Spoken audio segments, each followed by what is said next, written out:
Untuk elakkan baby kena gangguan, minyak apa Ustaz? Minyak kasur hitam. Sapukan sikit dekat belakang ni.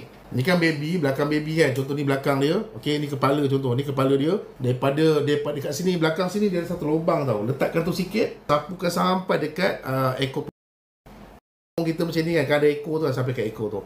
Tak payah banyak Kak, akan letak sikit saja. Contoh yang ni lah, minyak kasur hitam saya ni. Contoh, akak ambil macam ni sikit. Bismillahirrahmanirrahim, akak buat macam ni, akak tarik je dekat belakang dia.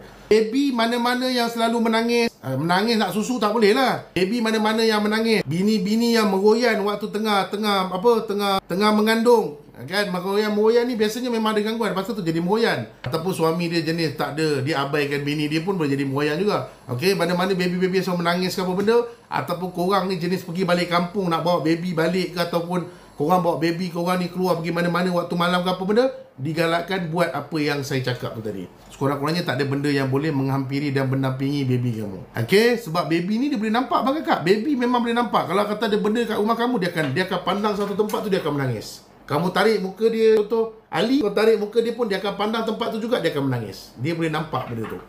Okey, kalau baby. Pasal tu dia akan menangis. Kasur hitam tu dah cukup dah memadai. Okey.